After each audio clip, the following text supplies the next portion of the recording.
¿Qué harías si nacieras con un apellido destinado a la grandeza, pero marcado por la tragedia?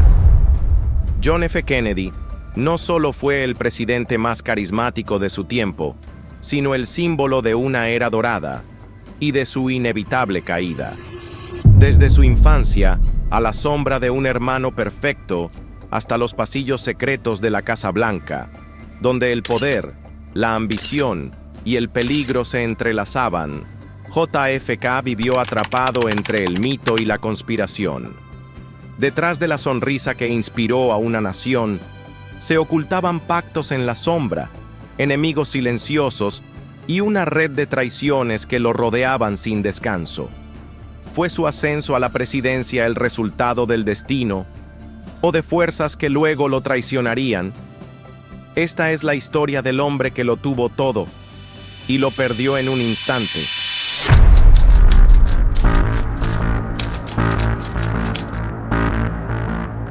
El 29 de mayo de 1917, mientras el mundo se sumía en el caos de la Primera Guerra Mundial, en Brookline, Massachusetts, nacía un niño que marcaría el destino de una nación: John Fitzgerald Kennedy. Su llegada al mundo no fue fácil. Rose Kennedy, su madre, soportó un parto complicado mientras su esposo, Joseph Kennedy, un magnate despiadado de Wall Street, esperaba con impaciencia en el salón principal. El apellido Kennedy ya era sinónimo de ambición. Joseph Kennedy no solo acumulaba millones en inversiones estratégicas y negocios poco transparentes, sino que también tenía un sueño aún más grande: convertir a su familia en la realeza política de Estados Unidos. Pero para Joseph, John no era el elegido. Desde el principio, su padre tenía un favorito: su primogénito, Joseph Kennedy Jr., el hijo modelo, fuerte, carismático y destinado a ser presidente. John, en cambio, era un niño frágil, constantemente enfermo y con una constitución que parecía demasiado débil para cargar con el peso del apellido Kennedy. Joe es el líder, John es diferente, solía decir Joseph Kennedy, con una mezcla de resignación y desdén. Mientras Joe Jr. crecía como un atleta impecable y estudiante ejemplar, John pasaba largos periodos en la cama, combatiendo enfermedades que parecían no darle tregua. Sufría de colitis, fiebres recurrentes y un sistema inmunológico debilitado. En 1920, una fiebre escarlatina casi acaba con su vida. Su madre, una devota católica, rezaba a diario para que su frágil hijo pudiera sobrevivir. Pero John no era solo un niño enfermo. Tenía algo que su hermano no poseía: una mente brillante y una curiosidad inagotable. Mientras Joe Jr. destacaba en los deportes y en la política estudiantil, John pasaba horas devorando libros de historia y política. En la mesa familiar, su padre solía lanzar preguntas como dardos afilados, probando el intelecto de sus hijos. ¿Quién puede decirme la clave de la victoria de Napoleón en Austerlitz? Joe Jr. siempre respondía primero, con confianza. Pero una noche, John sorprendió a todos. La clave no fue solo la estrategia, padre. Fue la rapidez con la que ejecutó sus planes. Napoleón comprendía que la guerra se gana antes de la batalla. Joseph Kennedy lo miró fijamente. Por primera vez, vio algo en John que no esperaba: una inteligencia afilada, una capacidad de análisis que superaba incluso a la de su hijo favorito. Para la familia Kennedy, la vida no era una simple sucesión de eventos. Era un guión escrito con una sola misión: alcanzar el poder absoluto. Desde muy jóvenes, los hermanos fueron enviados a los mejores colegios privados. John asistió a la Choate Rosemary Hall, una prestigiosa escuela preparatoria en Connecticut, donde destacó más por su rebeldía que por su disciplina. Se burlaba de la rigidez del sistema y formó un grupo llamado los Mockers, en el que se dedicaban a desafiar la autoridad de los profesores. Pero algo en él lo hacía diferente a los otros jóvenes millonarios de su generación. Mientras sus compañeros soñaban con heredar empresas familiares o jugar golf en Palm Beach, John estaba obsesionado con la política internacional. En sus ensayos, Analizaba la inminente amenaza del nazismo en Europa y criticaba la postura aislacionista de Estados Unidos. En 1940, con solo 23 años, publicó su tesis Why England Slept, donde analizaba cómo la falta de preparación británica permitió la expansión de Hitler.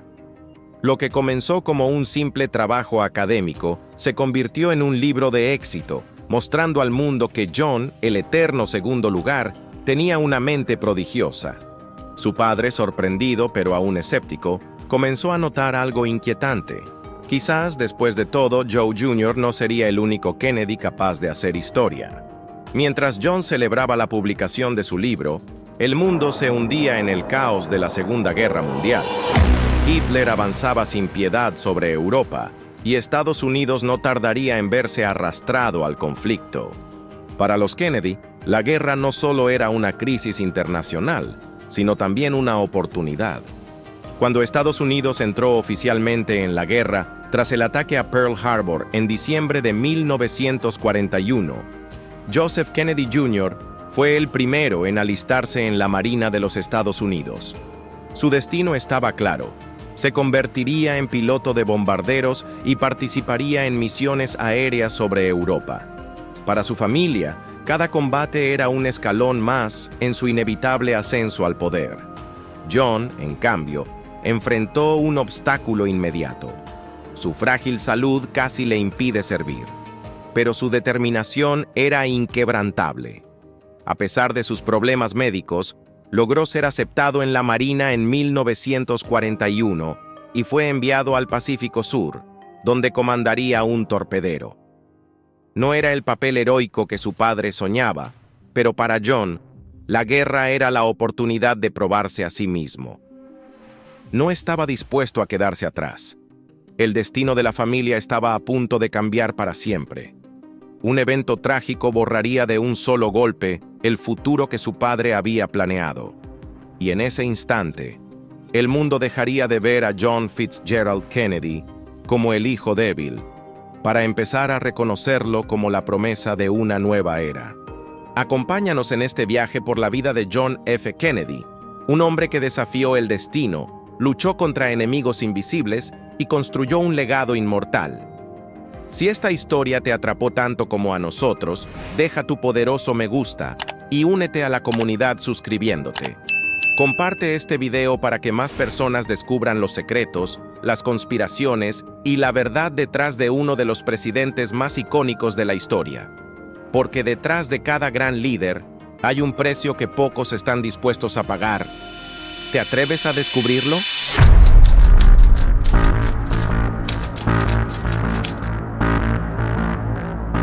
Cuando John F. Kennedy se enlistó en la Marina, su papel en la familia estaba claro. No era el heredero. Ese título pertenecía a su hermano mayor, Joseph Kennedy Jr., el hijo fuerte, el orgullo de su padre, el destinado a ser presidente. John, en cambio, buscaba su propio camino.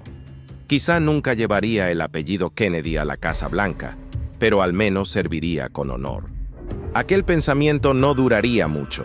En cuestión de años, su vida daría un giro violento que lo empujaría hacia un destino que jamás imaginó.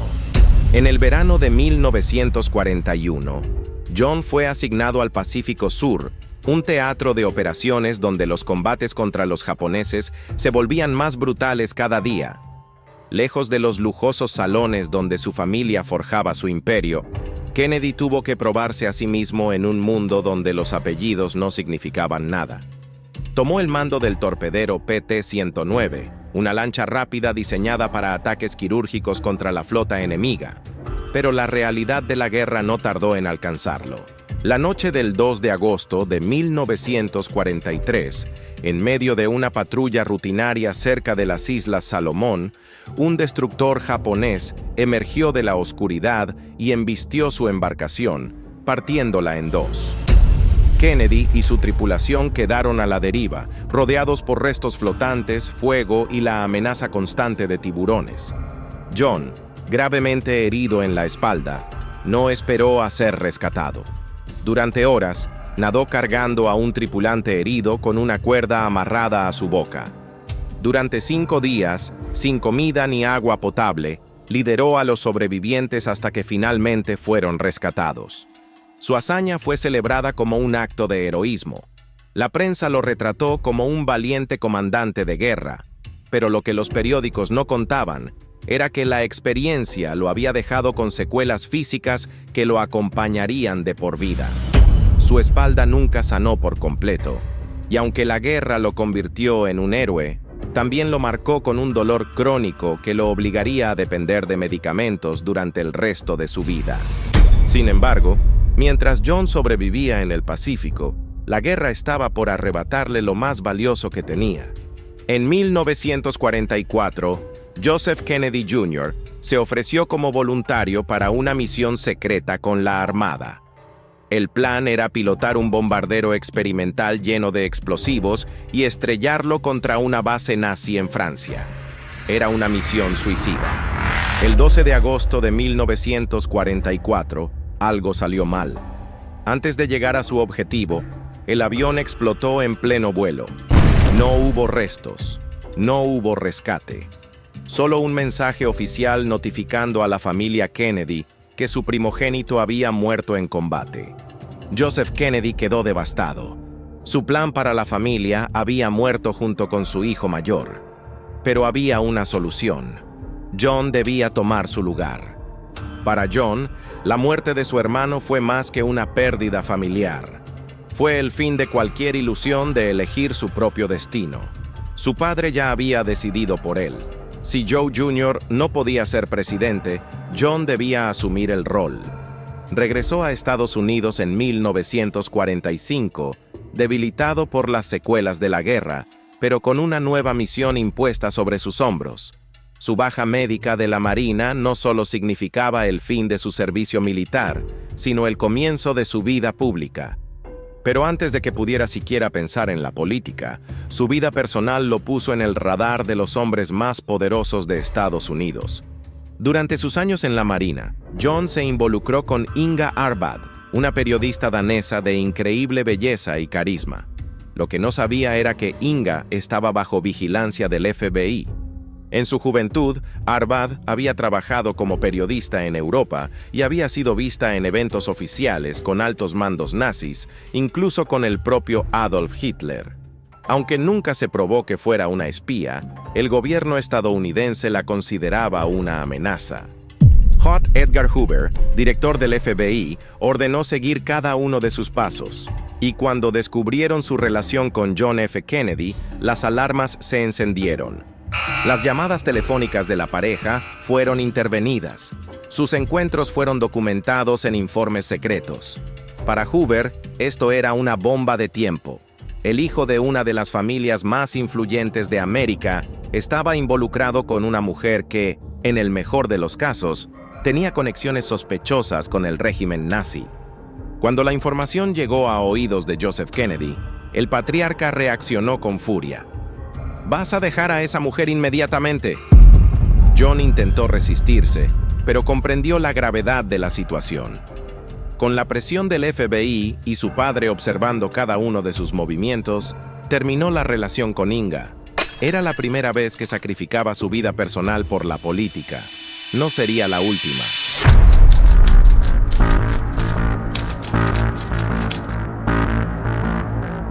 En 1946, con solo 29 años, Kennedy lanzó su primera campaña para el Congreso por Massachusetts. Su juventud y su estatus de héroe de guerra lo hacían atractivo, pero su apellido lo hacía imbatible. El poder de Joseph Kennedy estaba en todas partes: financiación ilimitada, conexiones políticas y una maquinaria mediática que convertía cada discurso de John en un evento nacional. La victoria era inevitable, pero ser congresista era solo un peldaño en la escalera.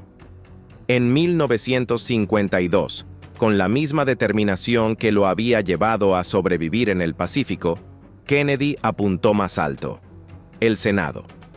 Su rival, Henry Cabot Lodge Jr., era un peso pesado en la política de Massachusetts, pero John no peleaba solo. Su familia, su fortuna y su influencia hicieron de la campaña un espectáculo. Su madre, Rose Kennedy, Organizaba eventos sociales para atraer a la alta sociedad, mientras que sus hermanos menores, Robert y Ted, recorrían las calles buscando votos. Fue una batalla feroz, pero al final, John Kennedy derrotó a Cabot Lodge y se convirtió en senador de los Estados Unidos. Washington lo recibió como una estrella en ascenso. Era joven, carismático y tenía un aura de modernidad que contrastaba con la vieja guardia política. Pero había algo más que lo diferenciaba: la imagen de un soltero atractivo en una ciudad dominada por hombres mayores. Ese detalle no pasó desapercibido. John disfrutaba de la atención, pero la presión para casarse crecía. La sociedad exigía estabilidad familiar en un político que aspirara a la grandeza. Y, como siempre, su padre tenía un plan. En una fiesta en 1951, John fue presentado a una joven de 22 años llamada Jacqueline Bouvier. Era deslumbrante, inteligente y tenía una elegancia natural que la hacía perfecta para el papel de futura primera dama. Pero lo más importante, provenía de una familia de la aristocracia estadounidense, algo que encajaba a la perfección con la visión de Joseph Kennedy. El cortejo fue breve y, en 1953, John y Jackie se casaron en una ceremonia de ensueño en Newport, Rhode Island. La boda fue un evento nacional.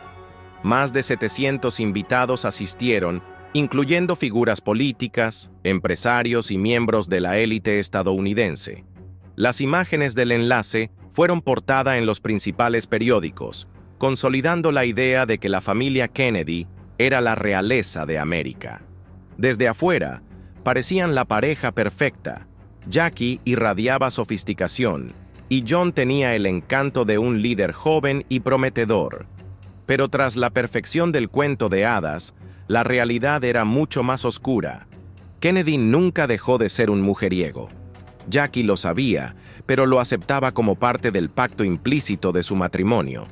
Su esposo no era solo un hombre carismático, era un político, y la infidelidad era casi un código no escrito en la vida de los poderosos. Pero lo que Jackie no podía imaginar era la magnitud de las traiciones que vendrían. Las conquistas de John eran constantes y variadas. Secretarias, reporteras, esposas de empresarios influyentes, incluso mujeres dentro de la Casa Blanca. Pero entre todas ellas, dos nombres resaltarían en la historia: Marilyn Monroe y Judith Exner. Aún no era presidente, pero su lista de amantes ya era digna de un escándalo. Sin embargo, su imagen pública seguía intacta. Cada aparición de John y Jackie en eventos de gala era meticulosamente orquestada. Eran la versión moderna del rey Arturo y Ginebra, y Washington se convirtió en su Camelot. Mientras tanto, Kennedy intentaba demostrar que no solo era un apellido con poder, sino un hombre con ideas propias. En 1956, publicó Profiles in Courage, un libro sobre senadores que habían tomado decisiones impopulares, pero moralmente correctas. El libro fue un éxito y le otorgó el premio Pulitzer, un reconocimiento que elevó aún más su prestigio político. Pero lo que nadie sabía era que, mientras el mundo celebraba su talento literario, Kennedy luchaba contra un enemigo silencioso: su propia salud. Las secuelas de sus heridas en la guerra lo obligaban a depender de medicamentos. Su enfermedad de Addison, un trastorno que afectaba sus glándulas suprarrenales, era un secreto bien guardado. La imagen del joven y saludable senador Kennedy no podía verse empañada por la verdad. Sin esteroides y analgésicos, apenas podía caminar algunos días. La ilusión debía mantenerse a toda costa. A finales de la década de 1950, su nombre ya sonaba como un posible candidato a la presidencia. Pero aún quedaban obstáculos por superar. La política estaba en su sangre, pero las sombras de su vida privada amenazaban con convertirse en una bomba de tiempo. El cuento de hadas continuaba, pero las grietas en la fachada de Camelot eran cada vez más profundas.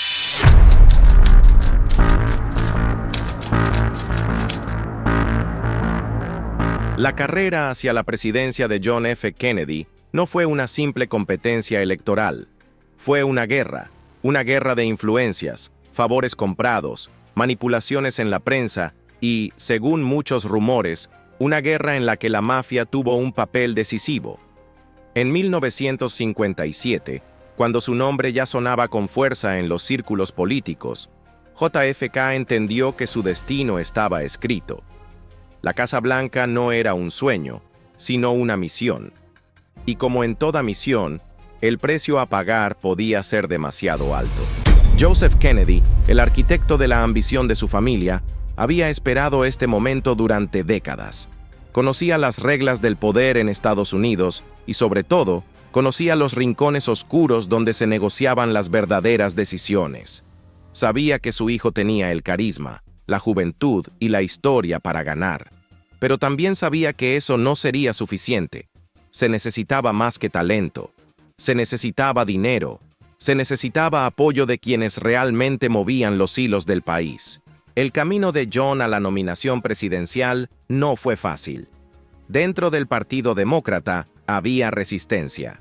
Su juventud, su enfermedad oculta y, sobre todo, su fe católica eran obstáculos que no podían ignorarse. Ningún católico había sido elegido presidente antes, y para muchos sectores del país, eso era inaceptable. En un Estados Unidos dominado por líderes de tradición protestante, la idea de un presidente católico despertaba sospechas. El miedo era claro. Si Kennedy ganaba, ¿obedecería al pueblo estadounidense o seguiría las órdenes del Papa en Roma? Los ataques no tardaron en llegar. Líderes religiosos, senadores y figuras influyentes advertían que un católico en la Casa Blanca podría debilitar la independencia del país. En los debates y entrevistas, los periodistas insistían en la misma pregunta. ¿Jura usted que no gobernará bajo la influencia del Vaticano? John sabía que tenía que responder con inteligencia. Un solo error y su campaña colapsaría. El 12 de septiembre de 1960, en un discurso histórico ante la Asociación Ministerial de Houston, enfrentó el tema directamente. No hablo por mi iglesia en los asuntos públicos, y la iglesia no habla por mí. Si alguna vez surge un conflicto entre mi deber como presidente y mi fe, renunciaré a mi cargo. Fue un momento decisivo. Con esas palabras, Kennedy disipó los temores de muchos votantes. Por primera vez en la historia, un católico tenía una verdadera oportunidad de ganar la presidencia. A finales de los años 50, el apellido Kennedy ya tenía una maquinaria política bien engrasada. Medios de comunicación aliados, discursos calculados y eventos diseñados para resaltar su imagen. Pero el respaldo más polémico y peligroso de todos estaba ocurriendo fuera del ojo público. Durante su campaña presidencial, comenzaron a surgir rumores sobre conexiones entre los Kennedy y la mafia. El nombre de Sam Giancana, uno de los capos más poderosos de Chicago, apareció en conversaciones privadas. No era la primera vez que la familia Kennedy tenía vínculos con el crimen organizado. Joseph Kennedy había hecho su fortuna en parte con la venta ilegal de alcohol durante la Prohibición, y sus conexiones con el mundo clandestino nunca se habían perdido. Ahora, según múltiples informes, ese mismo mundo estaba siendo utilizado para asegurar la victoria de John.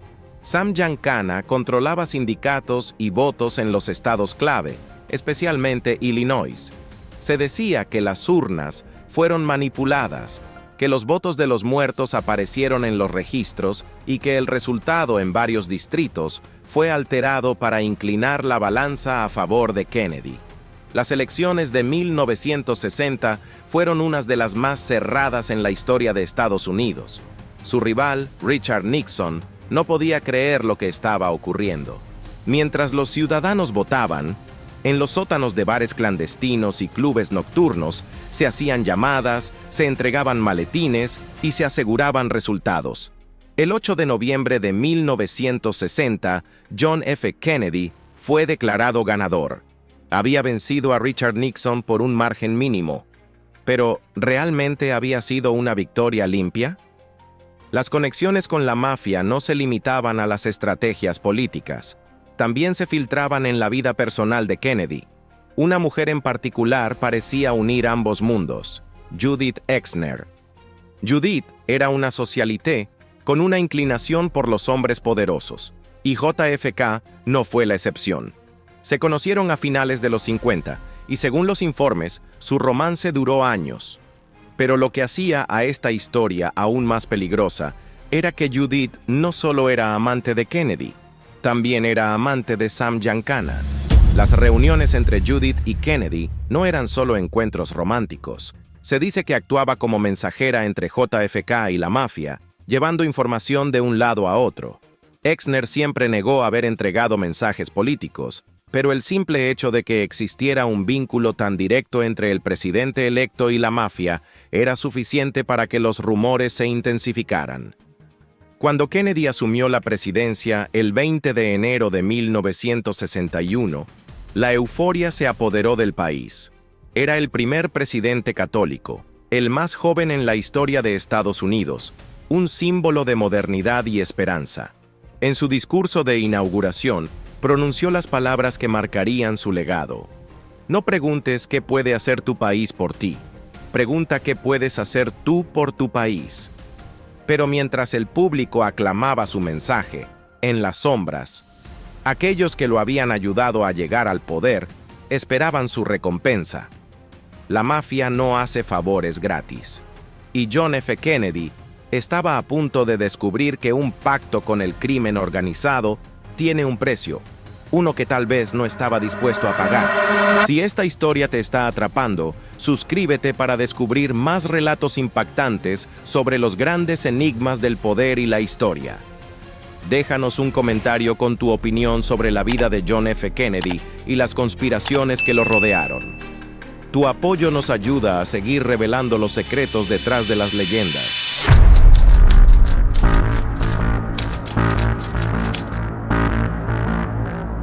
Desde su primera noche en la Casa Blanca, el peso de la presidencia se siente como una carga insoportable. Las exigencias del cargo son implacables, y aunque en público proyecta una imagen de juventud y energía, en privado depende de un estricto régimen médico para mantenerse en pie. Sus médicos le suministran combinaciones de esteroides, analgésicos y estimulantes para aliviar el dolor y la fatiga. Cada día es una batalla contra su propio cuerpo, pero Kennedy no puede permitirse mostrar debilidad. En un mundo donde la apariencia lo es todo, su vitalidad no es solo una cuestión de salud, sino de poder. Pero la salud no es su único problema. Detrás de la imagen del esposo ideal junto a Jackie Kennedy, John F. Kennedy lleva una doble vida. Su debilidad por las mujeres es un secreto a voces dentro de los pasillos de la Casa Blanca. Marilyn Monroe, la sex symbol más grande del momento, se convierte en una de sus amantes más famosas. Su relación es intensa, peligrosa y, sobre todo, imposible de ocultar. El 19 de mayo de 1962, en el Madison Square Garden, Marilyn Monroe canta Happy Birthday, Mr. President, con una voz seductora y un vestido tan ajustado que parece pintado sobre su piel. La multitud estalla en aplausos, pero Jackie Kennedy, ausente del evento, sabe lo que está ocurriendo. Esa misma noche, Marilyn y JFK se ven en una fiesta privada, donde también está presente el hermano del presidente, Robert Kennedy. Para entonces, Marilyn ya no solo es amante de John, sino también de Bobby, un triángulo explosivo que no pasará desapercibido. Mientras tanto, los problemas políticos empiezan a acosar su administración. En abril de 1961, la CIA organiza la fallida invasión de Bahía de Cochinos, un intento desastroso de derrocar a Fidel Castro en Cuba. El plan fracasa y deja en ridículo a la administración Kennedy, aumentando las tensiones con la Unión Soviética y sumergiendo a JFK en un conflicto que lo perseguirá por el resto de su mandato. La Guerra Fría se intensifica, y en octubre de 1962, el mundo entero contiene el aliento cuando comienza la crisis de los misiles en Cuba. Fotografías aéreas revelan que la Unión Soviética ha instalado misiles nucleares en la isla, a solo 90 millas de la costa estadounidense. Durante 13 días, la humanidad se encuentra al borde del abismo. Un movimiento en falso y la Tercera Guerra Mundial será una realidad. Mientras el destino del planeta pende de un hilo, Marilyn Monroe se encuentra en un espiral autodestructivo. Abandonada por JFK y sintiéndose usada por Bobby, la actriz empieza a filtrar detalles de su relación con los Kennedy a personas cercanas. Su estabilidad emocional se deteriora, y el 5 de agosto de 1962 es encontrada muerta en su casa de Los Ángeles. Oficialmente su fallecimiento se declara una sobredosis accidental, pero las circunstancias son sospechosas. El presidente guarda silencio. El escándalo es evitado, pero los rumores sobre su relación con Marilyn nunca desaparecerán del todo. Los días de ensueño en Camelot comienzan a desmoronarse. Kennedy ha logrado evitar la guerra con la Unión Soviética y ha proyectado la imagen de un líder fuerte y sereno, pero en la sombra, sus enemigos se multiplican. La mafia, la CIA y el FBI están observando. Sus aliados de ayer podrían convertirse en sus verdugos mañana. Su presidencia sigue en ascenso, pero cada vez es más evidente que los secretos de la Casa Blanca son una bomba de tiempo, y cuando exploten, no habrá marcha atrás.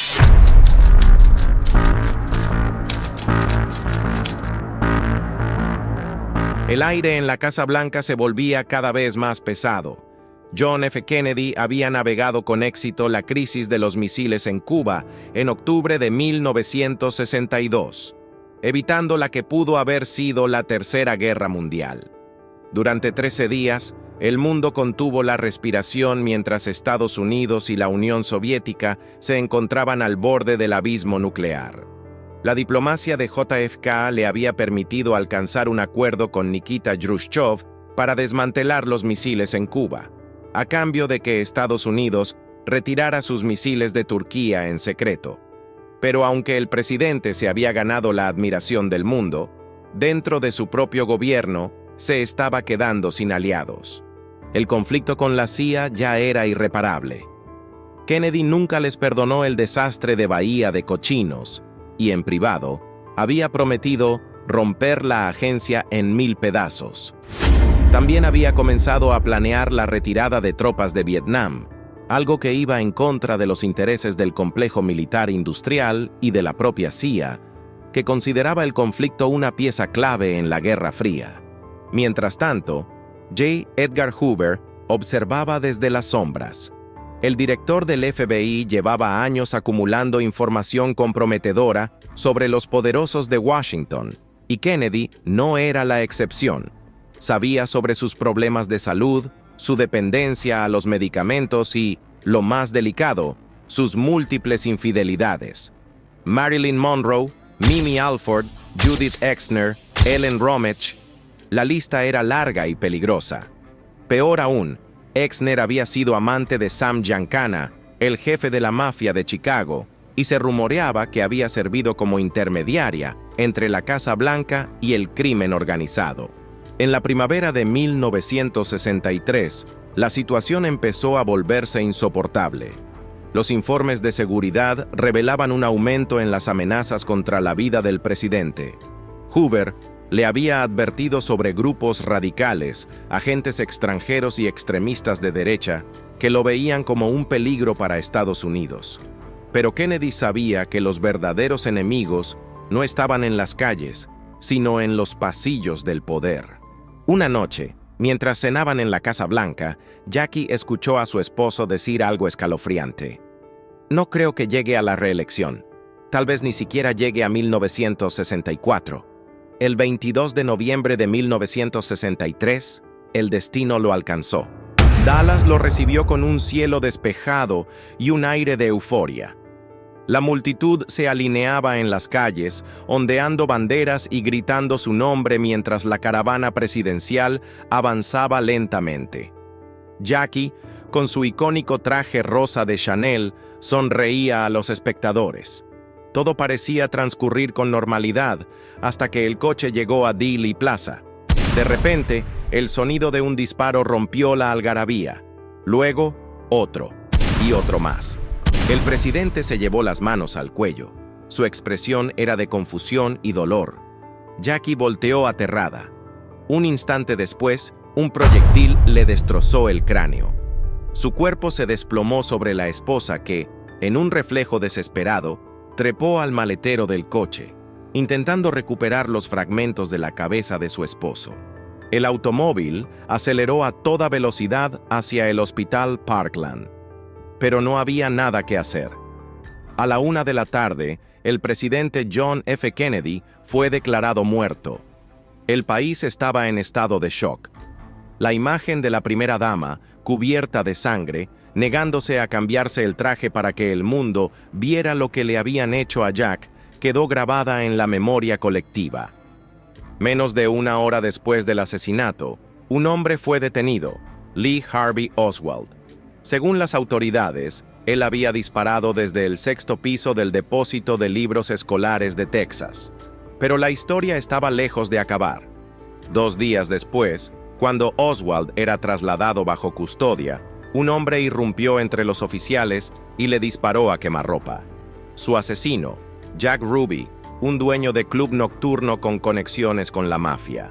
La televisión transmitió en vivo la ejecución de Oswald, dejando más preguntas que respuestas. ¿Quién quería silenciarlo? ¿Realmente había actuado solo? Dallas no solo fue el escenario de un magnicidio, sino el punto de quiebre de una nación. La muerte de Kennedy marcó el fin de una era y el comienzo de una incertidumbre que persiste hasta nuestros días. No olvides darle like si te impacta la historia de John F. Kennedy y suscríbete para seguir descubriendo los secretos y conspiraciones que marcaron a las grandes figuras del poder. Acompáñanos en cada revelación que desafía la historia.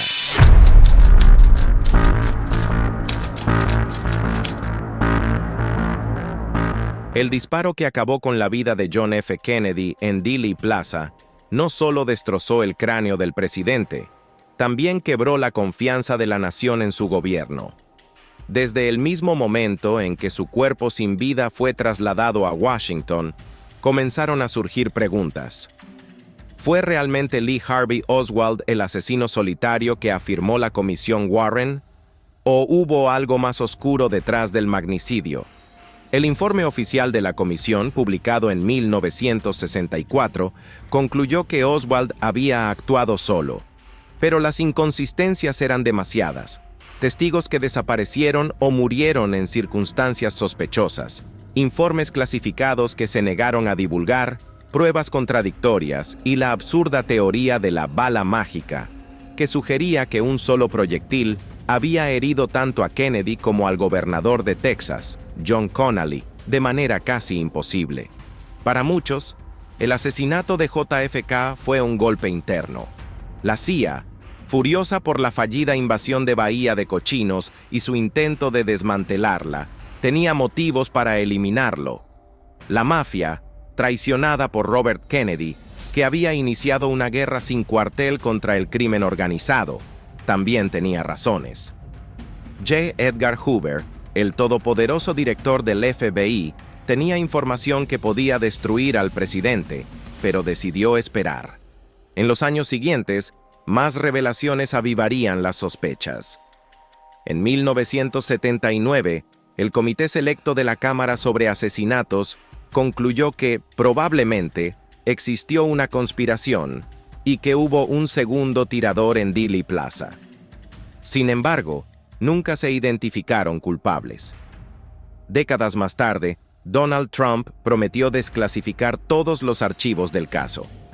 En 2017, liberó miles de documentos, pero retuvo algunos por razones de seguridad nacional. Joe Biden, en 2023, hizo lo mismo. ¿Qué es lo que sigue oculto? La tragedia de los Kennedy no terminó con John. En 1968, su hermano Robert, quien era favorito para ganar la presidencia, fue asesinado en Los Ángeles tras un discurso de victoria en las primarias demócratas. Su asesinato, al igual que el de su hermano, está rodeado de dudas. El hombre acusado, Sirhan Sirhan, afirmó no recordar nada de lo sucedido. Muchos creen que fue víctima de una manipulación mental o un encubrimiento aún mayor. La familia Kennedy parecía estar marcada por un destino cruel. En 1999, el hijo de JFK, John F. Kennedy Jr., murió en un accidente aéreo junto a su esposa Carolyn Bessette y su cuñada Lauren. Piloteaba su propio avión cuando, según el informe oficial, perdió el control y se estrelló en el océano. Para muchos, fue otro golpe del destino. Para otros, una muerte demasiado conveniente. La idea de la maldición de los Kennedy se instaló en la mente del público. Desde los accidentes fatales de algunos miembros de la familia hasta los escándalos y tragedias personales, parecía que el poder y la riqueza no los eximían de un destino trágico. Pero detrás de la tragedia estaba la fortuna. Los Kennedy no solo eran una dinastía política, eran una de las familias más ricas de Estados Unidos. Joseph Kennedy, el patriarca, había acumulado millones en inversiones, tráfico de licor durante la Prohibición y la industria del cine. Cuando JFK murió, dejó una herencia significativa, aunque muchos de sus activos estaban protegidos en fideicomisos familiares. La fortuna de los Kennedy, valorada en cientos de millones de dólares, siguió creciendo, administrada por generaciones posteriores. En la actualidad, el apellido Kennedy sigue resonando en la política y en el debate público. En 2024, Jack Schlossberg, nieto de JFK, criticó duramente a su primo Robert F. Kennedy Jr. por usar la muerte de su abuelo con fines políticos, y también arremetió contra Trump, acusándolo de explotar el misterio de su asesinato para ganar puntos entre los votantes. Finalmente, en 2025, en su segundo mandato, Donald Trump ordenó la liberación total de los archivos clasificados sobre el asesinato de JFK. ¿Se revelará por fin la verdad? El legado de John F. Kennedy es una combinación de idealismo, poder, tragedia y misterio. Su imagen de líder joven y carismático sigue siendo un ícono, pero su muerte dejó más preguntas que respuestas. Fue un hombre que lo tuvo todo y lo perdió en un instante. Su familia sigue atrapada en un ciclo de éxito y fatalidad. Su fortuna sigue creciendo y su historia sigue sin resolverse por completo. Pero tal vez la pregunta más inquietante de todas es, ¿cuánto de esto fue casualidad y cuánto fue el precio de desafiar a los verdaderos dueños del poder? Así como John F. Kennedy desafió el destino y dejó una huella imborrable en la historia, tú también puedes ser parte de este viaje.